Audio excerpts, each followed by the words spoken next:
beer review, and if you wonder what I'm doing, my foot's just suddenly gone itchy.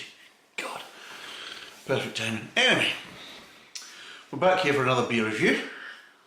What else would you be here for? Unless you've come across this by accident, you're thinking, God, what the hell is this? But yeah, we do beer reviews. And we're back from Manchester. There will be a kind of little mini Manchester series, stroke Yorkshire series coming up. Probably in the next few weeks. And in the meantime, we're still carrying on with the mini series with the Welsh and the Isle of Wight. And today, of course, it's an Isle of Wight beer that we'll be doing. But just to kind of cover and give you a little bit of info what's coming up. We do have this kind of Manchester and kind of Yorkshire mini series coming up because I was up in Manchester for 4 or 5 days. And I thought, well, I'll buy some kind of beers that are on sale locally. And I do notice that there seems to be more Yorkshire beer on sale than more kind of Manchester based beers, which is unfortunate. I haven't done any really Burton on Trent beers. I was actually quite surprised because I thought I'd come across more kind of Burton upon Trent beers, but I think we've obviously lost quite a lot of them with takeovers of a lot of breweries by the big corporations and everything else, and it was probably quite sad. I mean, I haven't been to Manchester for many years. I mean, decades is probably the best way of putting it. And I noticed the last time I was there was a lot more options available, and there's of course a far wider range of Burton upon Trent beers. Unfortunately, not so many of them, not so many Manchester kind of based beers, and most of them are kind of Yorkshire and streams and streams of your, how would you say, your mainstream piss water and your overhopped psychedelic cans of craft beer. There we go. It's a sad state of affairs from my point of view. But anyway, so we've got that coming up. Also, we will be starting, and this won't be a mini series, this will be a kind of a long running series because we need to really kind of look at this Belgian beer. So we will be starting a Belgian beer series. And we'll be looking at lots of different things. We'll be looking at kind of well-known Belgian beer breweries and brands and everything else. We'll look at maybe more lesser known types of Belgian beer like the Scottish Belgian beer, because the Belgian beer also, they make a kind of Scottish type beer that they do. So we'll be looking at all that, plus we'll also be looking at other kind of supermarket types of Belgian beer as well, because obviously we've got the likes of Lidl and Aldi and all these others, Tesco's, Asda. Some of them are also kind of producing under their own brands Belgian type beers, and obviously some of them are maybe bringing in lesser known brands of Belgian beers as well. So again, we'll be looking at them to see if they're actually a better value and a better option than the more kind of well-known Belgian brands of beer. So we'll be looking at that, and that won't be a mini series because it's such a range, so that'll be an ongoing kind of series throughout of 2022. Also, we'll be trying to get a bit more American and a bit more European beers in there as well, because we've been concentrating quite a lot on the British beer. So after these kind of like mini series are over, like the Isle of Wight, the Welsh and the Manchester mini series, Manchester stroke Yorkshire, we will obviously be doing some more European and some US beers, and let's really kind of delve into them as well. So this is going to be more of a kind of year of foreign beers, which I think is a good time to do, because beers are kind of changing in the UK just now, especially within the craft fraternity, UK and America. Now, of course, America usually changes first. They kind of set the trend, especially with a lot of craft beer. So if there's going to be any change, it's going to be happening in America first. So if we're concentrating on American type beers, then we might obviously get some of the changes coming through as well throughout 2022. But also look at the different options and different types of beers available, because a lot of countries in Europe do make some really good beers, but they also make kind of some different types of beers as well that might suit people's palates, but they didn't realise. So hopefully we can maybe help them to kind of find new beers that they like.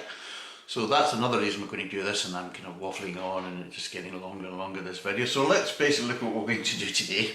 We're going to do Duck's Folly, and this is an Isle of Wight beer, and it's from Goddards, and of course it's Isle of Wight born and brewed as they have in the label. I think this is roughly just over £2.50 a bottle, so it's not too bad. I find that Goddards is usually a bit better priced or a bit cheaper priced than, say, some of the ones like Yates. Yates are usually a bit more expensive. Plus there's a couple of monk beers as well that are probably the most expensive. Funnily enough, that must be all that charity they're doing.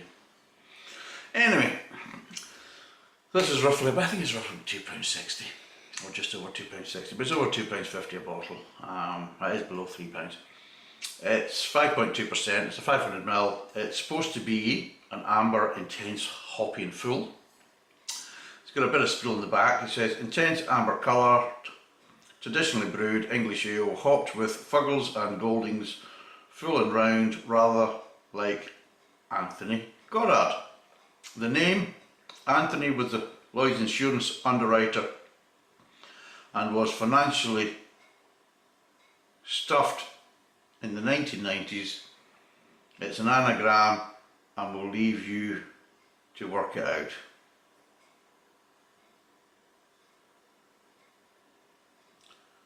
There we go.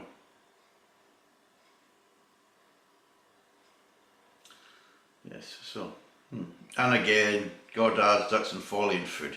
Beer drinking occasions, however, so it's all that kind of marketing crap we've got the last time that we're just not going to go over this time. So we're just going to ignore all that. We know that beer can go with food. It's something that's been known for a long, long time, and people have been sitting there with a can of beer or a bottle of beer in their hands while eating barbecues with friends. My God. And guess what? As barbecues have evolved, people aren't just eating sausages and burgers, they're doing a lot of more exotic and fancy things on barbecues and things like that. So of course beers are still a big part of that, so you can drop that, Goddards, seriously. But anyway, let's get this cracked open. How did I do a thumbnail? I'll do a wee thumbnail. There we go. That'll be good for the thumbnail on Instagram. Let's pop it open, see what it's like, and get it tasted.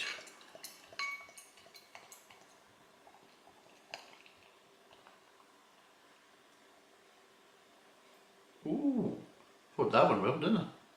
So there's about a 2-finger head. And if your right arm is under control, give it a lot bigger. Ooh, yes indeedy, we're getting hops. Straight away, we're getting that, what I call the Turkish Delight smell. The kind of rose, floral smell, the Turkish Delight, the kind of rose water smell. So you're getting that, you're getting floral notes, you're getting grains and grass, which is all again coming from the hops. But you're also getting kind of malty sweetness as well, and that's what I'm getting. So I'm getting lots of flavour aromas there. So we're getting plenty of hop aromas, but we're also getting some nice malty aromas. And again, you can see it's dissipating quite fast, and it's quite large bubbles, and you usually find that the larger bubbles in a head, they will break down very, very quickly, and if there's too many of them, then your head will basically collapse. And as you can see, if I turn it round, you can see a lot of big bubbles, and as you can see, they will dissipate and they'll collapse. And we refer to this as a prawn cracker head, whereas like you've got lots of little bubbles, but there's some real big bubbles there, and it's not conducive. The tighter and the more consistent the bubbles, the better the foam, the better the head, and of course the more it will stay. I'm not saying it won't revive if I shake it, and I'm not going to say it won't lace the glass, but it won't actually have a particularly interesting head or appetizing head. So let's get it tasted and see what it's like.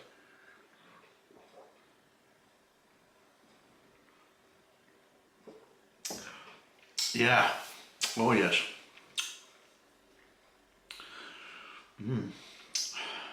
The hops are there, but so is the malt. Let's break down the flavours.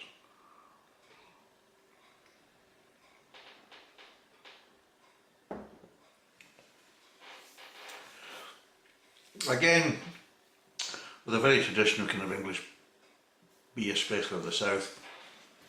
Getting the malts to start with, giving you a little bit of sweetness, maltiness at the start, at the front of the mouth, moves on to the middle tongue.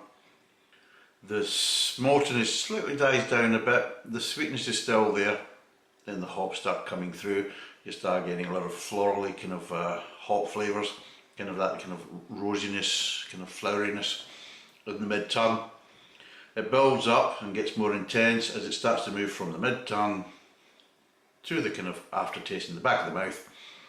It starts getting that kind of bitterness, so it kind of, as it gets stronger and stronger, the flavour, the kind of floralness kind of drops away and you're left with a kind of hoppy bitterness. And it's not too strong a bitterness. It is fairly strong for this type of beer because it is supposed to be an amber, but it's just kind of borderline. But yes, it's a decent amount of bitterness there, but you still have an ever so slight underlying sweetness. Not as well balanced as some of the beers that I've been trying in kind of from Yorkshire and Manchester, because some of them were really beautifully balanced between the kind of malty sweetness and the kind of hop flavours in the aftertaste, especially with the bitterness. This is obviously more kind of more bitterness and the sweetness, so it's kind of a lot more dominant and it's not kind of more evenly balanced. So just to kind of let you know.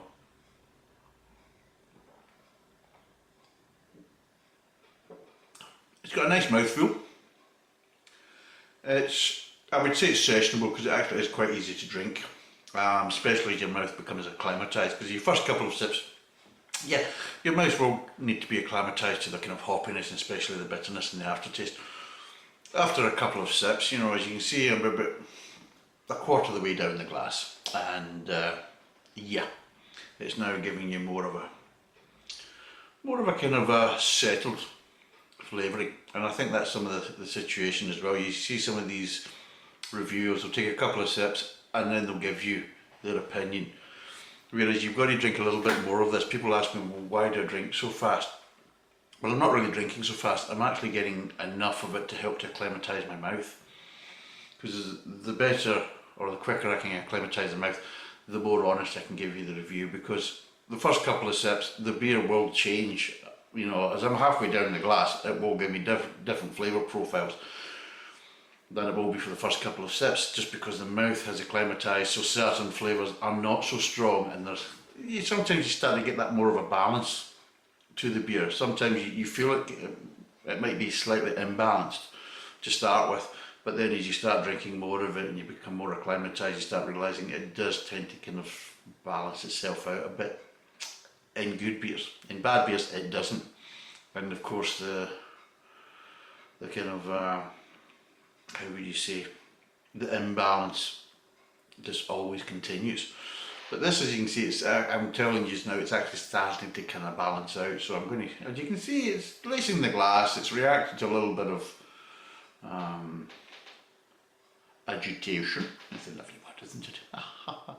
I do cause a lot of agitation in most people's lives. But yes.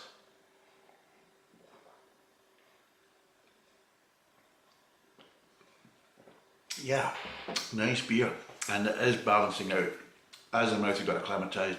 It's just that bitterness is just slightly reining back now, and it is working better with that underlying sweetness from the malt, and it is a very nice beer. But there's still a good amount of bitterness there, so if you don't like that, you might not like this beer. It does balance itself out, but initially, your first couple of sips, you're getting quite a lot of bitterness in the aftertaste, but it does actually kind of tone itself down after your mouth acclimatises to it, so that's a good thing. What would I give it out of 10? Price wise, it's not too bad. I'd like it obviously be closer to £2. I mean, that's a kind of golden thing. The kind of golden, to make it more affordable to everybody, I'd say £2 is a good cap. For session beers I'm talking about. It's different if you're having the kind of sipping beers where you maybe only have 1 or 2, maybe 3 max in an evening. But with a session beer, you're going to have 4 plus at least. And of course, at £2.50 or above, well, it starts to become a little bit more pricey because a 4-pack's getting close to £10. And let's be totally honest, there's a lot of beers that you can get that aren't bad beers, they're quite good standard beers, ales wise. Like if you look at, you've got London Pride, you've got Old Peculiar from Theakston's, you've got Tango, you've got all these type of ones that you can get a 4-pack for around about £5 or less. And you're thinking, you know, these are beers, are good beers. They're not to be sniffed at. They're not to be like, kind of looked upon in any weakness or any kind of deficiency. So when you're going on that basis, well, I can get 8 cans for the price of 4 of these. You know, so you've got to be honest. But again, you've got to take a little bit into account that is an island and it has a different market, and a lot of that's based around about tourism, and of course people will tend to pay a little bit more because they're tourists. They understand that. I mean, they don't expect to have the prices the same at home because they're not at home, and people tend to kind of treat themselves when they're on holiday or they're visiting a new place and things like that. So I'm not going to be too hard on them. Plus, again, it is a kind of restrictive market, so it's not too bad. But it's a 5.2, so it's a good alcohol content. It is a very drinkable beer. Out of 10, that's a good use of a bit now. But I actually really quite like that. I'm actually going to give this a 6.5. Well done, Goddards. Never mind the crap in the back of the label. We'll go over that, but for the price and the flavour wise, 6.5. It's a good beer. I would recommend it if you are on the Isle of Wight, or you can get it, you know, on the mainland, which you might do. I haven't looked around the local areas of Southampton or Portsmouth and Gosport and all these places and things like that to see if you can get it. You might get it in these type of areas. But if you're ever on the Isle of Wight, I would recommend that. Duck's Folly, nice beer, 6.5 out of 10. Thanks for watching, cheers and bye for now.